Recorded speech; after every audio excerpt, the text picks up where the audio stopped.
कृष्णा। आप सबको अपूर्व गोपिका का दंडवत प्रणाम।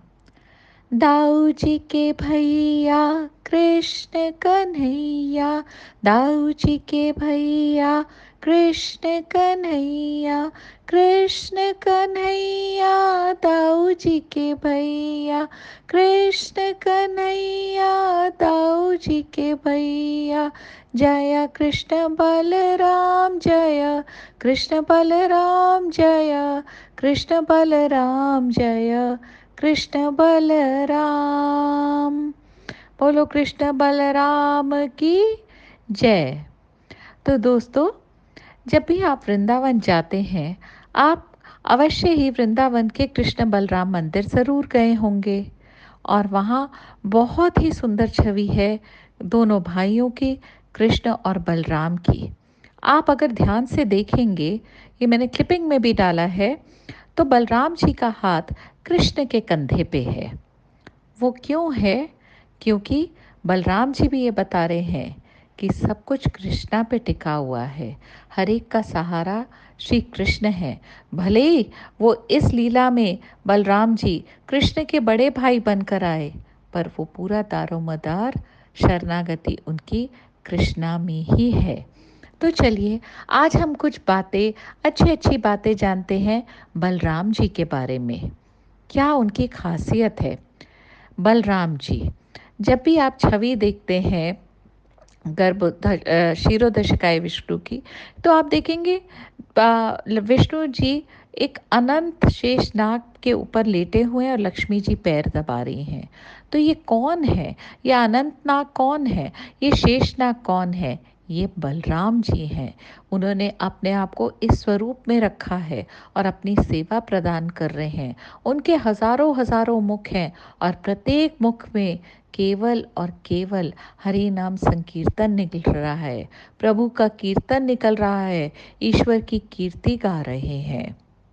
दूसरे, जब भी भगवान इस धरती पे लीला करने आते हैं, तो वो हमेशा अपने पार्षदों के साथ आते हैं, कभी भी अकेले नहीं आते। राम जी आए तो भरत, लक्ष्मण, शत्रुघ्न सब आए। और जब इस रूप में आए, जब आज से 500 साल पहले जब चैतन्य महाप्रभु के रूप में आए, तो वो राधा और कृष्णा के स्वरूप में थे और नगर नगर संकीर्तन करते थे। तो और उनके साथ थे नित्यानंद, जो बलराम जी के अवतार थे।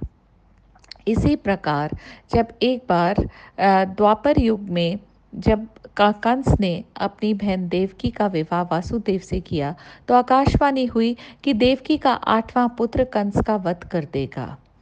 तो इसी प्रकार कंस ने उन्हें कारागार में डाल दिया। पहले 6 पुत्र खत्म किए, 7वें पुत्र में प्रभु ने ऐसी लीला रची कि योग माया द्वारा देवकी के गर्भ जाके उन्होंने रोहिणी के गर्भ में स्थापित कर दिया, जहाँ से बलराम जी का प्राकट्य हुआ।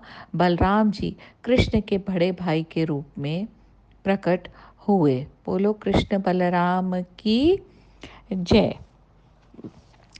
इसी तरह जब उनका बाद में विवाह रेवती के साथ हुआ, माना जाता है रेवती का डील डॉल बहुत लंबा चौड़ा था, तो बलराम जी ने उनको हल से छोटा किया और उनके साथ विवाह किया।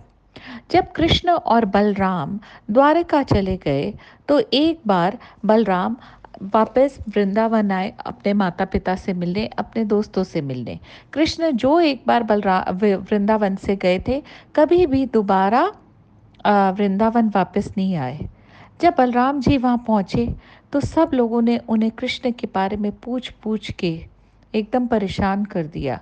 और गोपियों का जब उन्होंने हाल देखा, तो वो भगवान श्री कृष्ण के विछोह में कभी गुस्सा दिखाती और कभी उनकी याद में ऊंचा ऊंचा रो पड़ती। कभी कोई गोपी बेहोश हो जाती, तो कभी कोई गोपी बावलियों की तरह उनसे बार बार उनका हालचाल पूछती, उनका श्रृंगार पूछती। तो बलराम से उनका ये हाल ना देखा गया। तब उन्होंने निश्चय किया कि वो वहाँ गोपियों के संग उनकी खुशी के लिए रासलीला करेंगे। रासलीला का समा चला। वरुण देव ने भी अपनी सुपुत्री वरुणी वहाँ भेजी तरल शहद के रूप में। तरल शहद खाकर बलराम जी और गोपियाँ अत्यंत प्रसन्न हुई।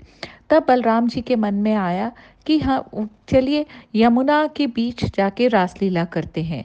तो उन्होंने यमुना को आज्ञा दी कि वो वहाँ पहुँचे, पर यमुना ने साफ मना कर दिया। इससे बलराम देव जी को बहुत गुस्सा आया। तो उन्होंने उसे श्राप दिया कि मैं तेरे तू आज के बाद सैकड़ों टुकड़ों में काट कट जाएगी और जगह जगह बहेगी। और वो उसे हल से खींचने लगे। यमुना को अपनी गलती का एहसास होता है। वो आती है, क्षमा याचना करती है, जिसके फलस्वरूप बलराम जी उन्हें माफ़ कर देते हैं। लेकिन वो हल से खींचने के कारण आज भी कई टुकड़ों में बटी हुई हैं। उनका गोपियों के संग 2 महीने तक रास चला। दोस्तों, कभी आपने सोचा है कि महाभारत के युद्ध में कभी भी बलराम जी कहीं दिखे नहीं, जबकि हर लीला में वो कृष्ण के अंग संग रहे। दरअसल बलराम जी दोनों पक्षों को अपना मित्र मानते थे और उन्होंने कृष्ण को समझाया भी था कि ये हमारे मित्र हैं, तो हमें इनके मामलों में नहीं पड़ना चाहिए और युद्ध के लिए बढ़ावा देना नहीं चाहिए।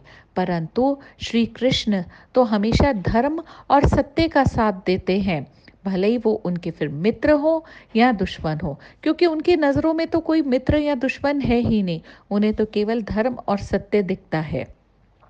दूसरी ओर बलराम जी का ये मानना था कि भीम और दुर्योधन ने उनसे सारी गदा प्रयोग की कलाएं सीखी हैं, तो वो दोनों उनके बराबर हैं, तो वो किसी भी पक्ष में लड़ाई नहीं कर सकते। और उधर श्री कृष्ण ने सब कुछ साफ साफ कह दिया था। दुर्योधन से पूछा था कि उन्हें श्री कृष्ण चाहिए या नारायणी सेना। तो हम सबको पता है कि दुर्योधन ने नारायणी सेना ली थी और अर्जुन ने श्री कृष्ण। तो ये सब सोचते हुए बलराम जी ने कहा कि वो ये युद्ध नहीं देख पाएंगे और वो तीर्थ स्थान को निकल गए। तो आशा करती हूँ कि बलराम जी के बारे में आपको मैं उचित जानकारी दे पाई होंगी। अगर आपको ये ऑडियो पसंद आया है तो कमेंट सेक्शन में ज़रूर लिखिए, और हमेशा की तरह यही कहूँगी, जपते रहिए और खुश रहिए।